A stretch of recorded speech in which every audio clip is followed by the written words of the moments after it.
नमस्कार, आप लोग कैसे हैं। तो आज मैं इन वीडियो के द्वारा आप लोग को बतलाने वाले हैं अवतल दर्पण में F बराबर R/2 को कैसे सिद्ध किया जाता है।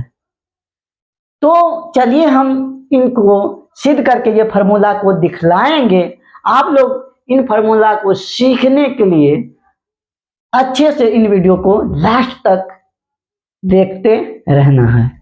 तो चलिए हम सिद्ध करके दिखलाते हैं। माना देखिए ये एक अवतल दर्पण है। क्या है? ये अवतल दर्पण है जिनमें कि Mn हम एक अवतल दर्पण मान लिए हैं, जिनमें ये जो AB क्या है? आपतित किरण है, जो दर्पण के परावर्तन के बाद कहां से होकर गुजर रहा है? फोकस से गुजर रहा है। हम क्या किए हैं? ये B बिंदु पर C से अभिलंब डाल दिए हैं। क्या किए हैं? C पॉइंट से B जो पॉइंट है उस पे अभिलंब डाल दिए हैं। अब देखिए ये C से P का दूरी क्या कहलाता है? R, जो कि वक्रता त्रिज्या कहलाती है। P से F की बीच का दूरी, यहां से जो यहाँ की दूरी है वो F मतलब फोकस दूरी कहलाती है। और हमको सिद्ध करना है जो फोकस दूरी होती है ना, वक्रता त्रिज्या की आधी होती है। यही सिद्ध करके दिखलाना है। तो देखिए हम लोग यहाँ मान चुके हैं। माना ये जो है एक माना हम Mn, यहाँ n छूट गया है, Mn एक कौन सा दर्पण है? अवतल दर्पण है, जिस पर क्या AB, A से जो B जा रहा है आपतित किरण है। क्या है? आपतित किरण है। और दर्पण से परावर्तन के बाद ये कहां से होकर गुजर रहा है? फोकस से होकर गुजर रहा है। वही चीज लिखा हुआ है, फोकस से होकर गुजर रहा है, जिसमें C जो है ये वक्रता केंद्र है, F जो है फोकस है, या ये जो है P जो है ध्रुव है। क्या है? ध्रुव है। तो हमको सिद्ध करना है F बराबर R/2। तो हम लोग सबसे पहले सिद्ध करने के लिए परावर्तन का नियम लगाएंगे। क्या लगाएंगे? प्रकाश के परावर्तन के नियम से। प्रकाश के नियम से आप लोग प्रकाश के परावर्तन के नियम से आप लोग पढ़े थे क्या कि आपतन कोण जो होता है ना, परावर्तन कोण के बराबर होता है। तो आपतन कोण कौन है? I, और परावर्तन कोण क्या होता है? R होता है। क्या होता है? तो हम लोग कोण I बराबर क्या लिख सकते हैं? कोण R को लिख सकते हैं, कोण R को। अब यहाँ एक चीज और ध्यान देना, ये कोण बराबर हुआ। तो एक चीज और देखिए, ये समांतर रेखा का काम कर रहा है। ऐसे जो है ना, ये कोण I, यहाँ C है, यहाँ F मान के चलिए, यहाँ F कहीं ये है F। तो हम लोग कह सकते हैं कोण I जो बराबर है कोण C के बराबर, ये कोण के बराबर है। ये कोण कहां से बराबर? आप लोग जानते हैं समांतर रेखाओं के, समांतर रेखा है तो इसका एकांतर अंतर कोण क्या होते हैं? बराबर होते हैं। तो हम लोग लिख सकते हैं कोण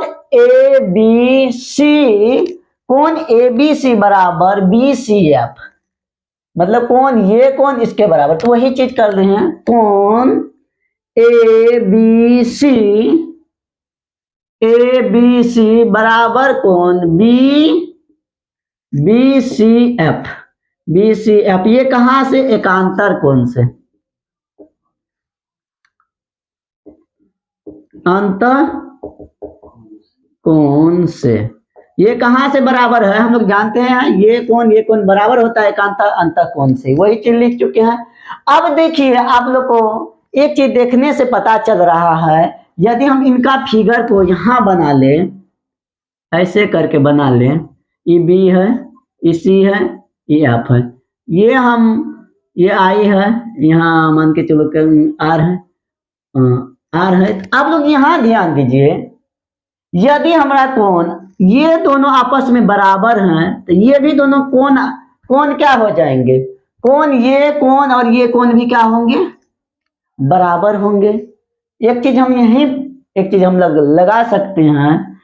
तो यहाँ देखिए, तो हम लोग क्या लिख सकते हैं? ये कोण और ये कोण भी बराबर हो जाएगा। ये ऐसा कहे होगा क्योंकि ये कोण ये दोनों के बराबर है, तो ये कोण इसके बराबर हो गया, तो ये कोण भी इसके बराबर। अब देखिए आप लोग को पता चलेगा कोण I कोण R बराबर है। यहाँ लिखेंगे नहीं, आप लोग समझ जाइए, कोण I और कोण R बराबर है, मतलब ये दोनों कोण भी आपस में बराबर हो गए। तो हम लोग जानते हैं कि एक ही त्रिभुज में जब बराबर कोण हो तो बराबर कोण के आगे वाला भुजा भी क्या हो जाता है, आपस में बराबर। मतलब ये भुजा किसके बराबर हो जाएगा, ये इसके बराबर हो जाएगा। किसके बराबर हो जाएगा, ये जो सी एफ हो है, सी एफ भुजा इस त्रिभुज में देखें तो बी एफ, हम लोग जानते हैं कॉन्सेप्ट आता है कि बराबर कोण के आगे वाला भुजा क्या होते हैं, बराबर होते हैं।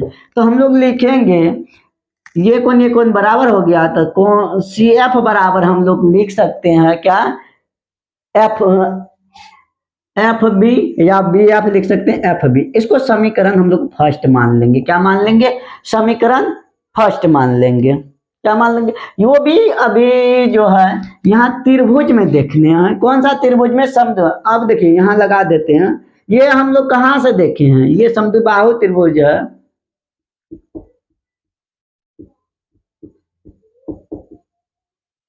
त्रिभुज B C F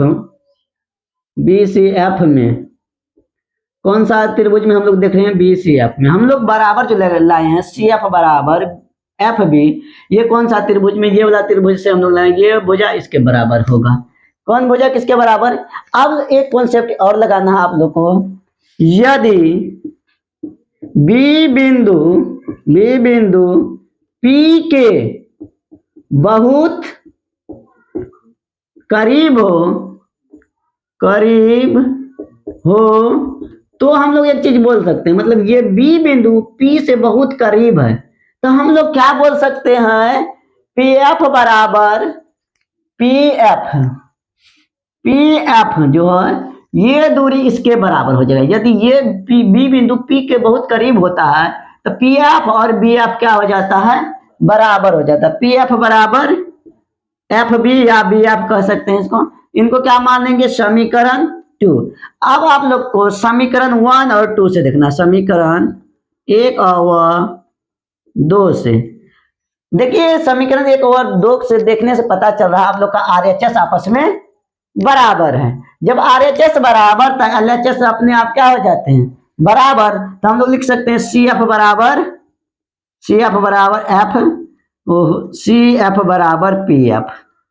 P F.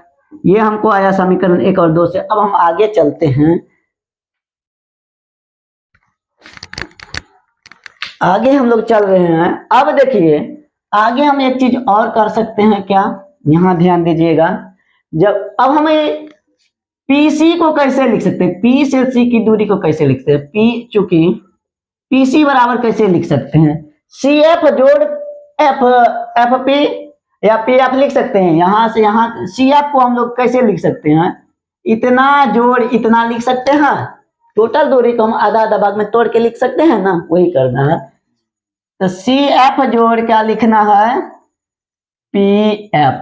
हम देखिए क्या करेंगे, सी एफ। अब देखिए आप लोग इससे पहले प्रूव्ड कर चुके हैं कि पी एफ और सी एफ बराबर है, तो सी एफ की जगह हम पी एफ ही लिख सकते हैं। तो पी सी बराबर हम लोग क्या लिखेंगे, पी एफ जोड़ पी एफ। चूंकि ये कहां से हम लोग लिख रहे हैं, चूंकि सी एफ जो है पी एफ के बराबर ला चुके हैं, कहा, यहां ला चुके हैं।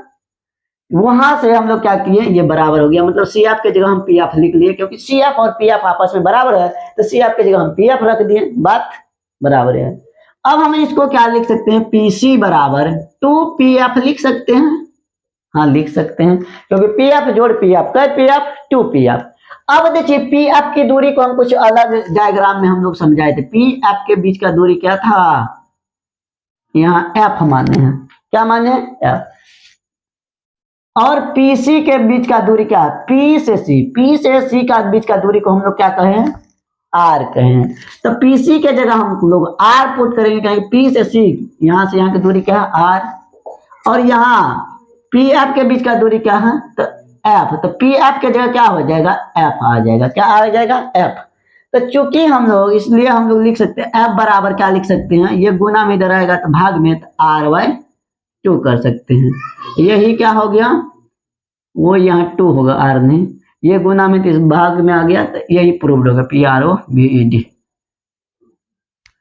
उम्मीद करते हैं आप लोग इस कॉन्सेप्ट को अच्छे तरह से समझ पाए होंगे। यदि अच्छे तरह से समझ पाए हैं तो अपने दोस्तों के पास इस वीडियो को आगे से आगे शेयर कीजिए और लाइक और कमेंट करें।